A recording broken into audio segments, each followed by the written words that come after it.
Welcome to KBRA Podcasts, where we cover topical research discussions, industry commentary, and more. Stay tuned for insight from our knowledgeable team members. Hello, welcome European listeners and market participants, and welcome to KBRA's latest European Credit podcast, Conversations in European Credit. I'm Gordon Kerr, Head of European Research at KBRA, and today I'm joined by Luigi Griffo from our European Investor Relations team here at KBRA. Today we will be covering the topic of our investor survey, where we have solicited responses from across the European Securitisation market. And today we will discuss the results of this survey, which you can find on kbra.com, along with our latest reports on this and related topics from CMBS to corporates.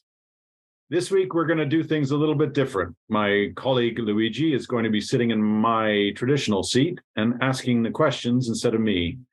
Luigi? Thank you, Gordon, for allowing me to be in the driver's seat this week. It's always helpful to gauge the market opinion on how participants see the months ahead developing from both an issuance and perspective. In our first survey in June, market participants expected the quiet market for issuance and ongoing spread widening, and that proved to be quite prophetic as the market did develop in that direction over the past 6 months. In our second survey, the investors in European Securitisation provide us with a few interesting views, but I will start with a little background around the survey. Who is it for and what's the objective? The intention of the survey is through a number of short questions to get a picture of the market. We ask investors about the type of investor that they are and the sectors that they look at, and then ask them their views on the direction of spreads over the next 6 months. Next, we ask them their views for the markets that are likely to see the most stress from a collateral perspective over the next 6 months. And then, of course, we would like to get a picture about the issuance pipeline. So we ask them what their views are in terms of expectations for the near term. And then we ask them about how they would characterize the current market environment. For this survey, we asked for responses between the 23rd of November and the 2nd of December. In total, KBRA gathered responses from 57 investors across a wide spectrum of asset classes, from RMBS to non-performing loans. Respondents also represented a range of investor types, including those in hedge funds, family offices, pension funds, and more. Let's start with a view on spread performance. Where do market participants see the market going? Respondents broadly expect market spreads will likely tighten. In total, 39% feel that spreads will head in a tightening direction, while only 19% view them to potentially migrate in a widening direction. A significant number, though, see the market as unlikely to move in either direction, representing about 30%. And on the more extreme ends, 7% are convinced that the market will tighten outright from here, and 5% expect the market to widen more aggressively. Our survey also found that spread movement expectations vary across market sectors and survey respondents. So, for example, in RMBS and ABS, investors expressed the strongest expectations for spread tightening, while CMBS and MPL investors continue to express the strongest expectations for spread widening.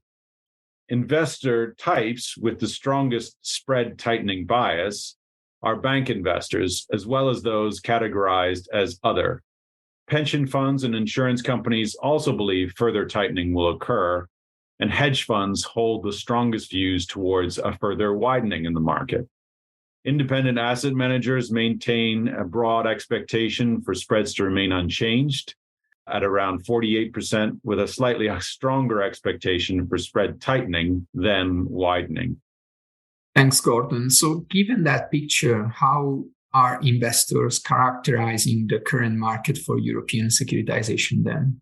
When we asked investors to characterize the state of the market, most respondents see it as a steady performer. A total of 31% selected chose the term stern and steadily performs, while 24% opted for a characterization of the market as to just keep going, ignorant of the other markets. And 16% believe that the market is really up and down, but will still perform in the long run. If we were to take a look at sort of the more negative side, there were 16% that characterize the market as kind of past the peak, but they still see some good value, but they view it as unlikely to see the heights of before. And 13% shows that they see the current market as actually quite volatile and difficult to predict. Now, in comparison to the June 2022 survey that we did, this is actually a more positive picture as the market heads into the new year, both from the spread side of things as well as from the current characterization of the market. The current state of the market in June 2022 was that the expectation was for it to be actually relatively difficult to predict.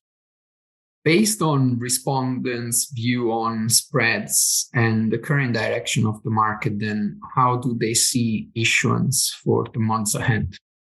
Here, I actually see a much more positive picture from the responses that we got. The majority of investors expect issuance will return, with the highest percentage, 27%, viewing the market as returning to a prime and retention, which is more on the negative side.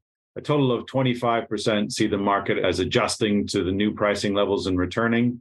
18% expect that the second half was really just a blip and that the steady supply will return.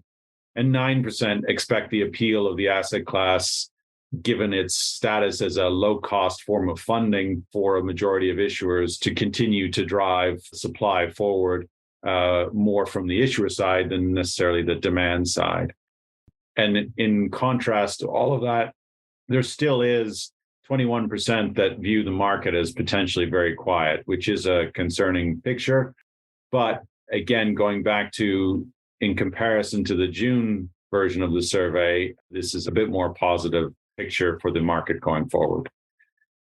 If we break this down further into sector-specific views, you can see that the areas where expectations are for a quiet market are in the more esoteric sectors, such as NPLs. So, for example, 75% of NPL investors express the view that it will be a quiet market, and 35% of CMBS investors viewed that that market would remain relatively quiet. The most optimistic responses came from the CLO investors, with the highest percentage, 37%, expecting an adjustment to the new pricing and carrying on in terms of issuance and supply. ABS and RMBS investors hold the strongest views that funding needs will drive an increase in supply, with 17% and 14% of those investors, respectively, choosing this response. However, these two groups' strongest opinion is for a return to prime and retention, with 38% each. While investors across the different asset class hold varied expectations, there's overall, again, as I said, a greater degree of optimism in comparison to the June survey. Thanks, Gordon. That paints a really interesting and hopefully more positive picture, and will certainly make for an interesting period ahead. You mentioned earlier about collateral performance. What's the view on these?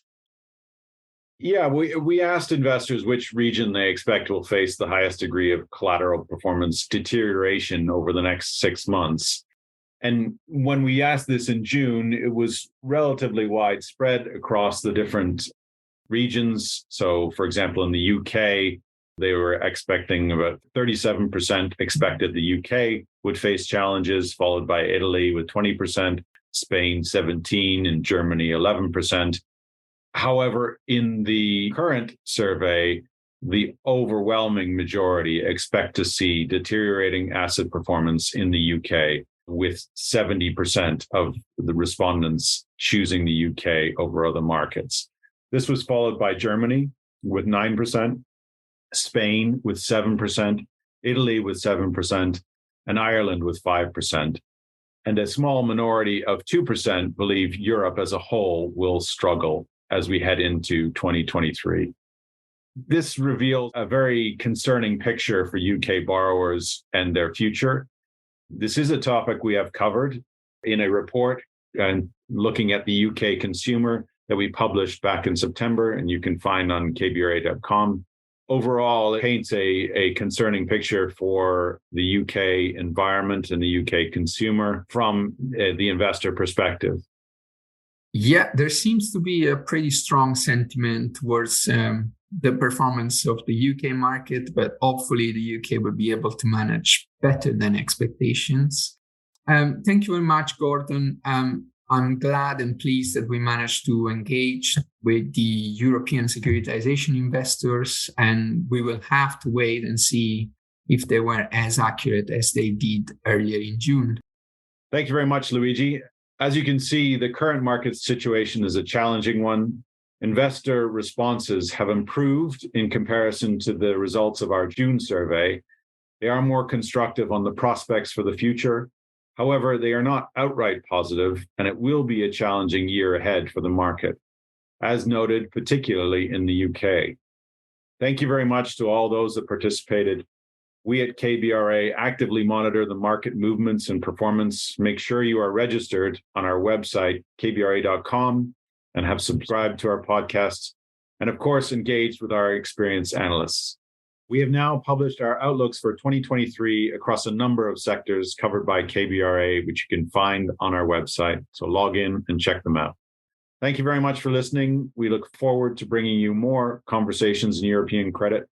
Stay strong out there and have a happy new year. This concludes our episode. Please continue the conversation on LinkedIn and Twitter at Kroll Bond Rating. We'd also like to remind you that all of our ratings and research reports are available at kbra.com. Lastly, please share any feedback or ideas for future podcast episodes by emailing us at media@kbra.com. We hope to see you next time.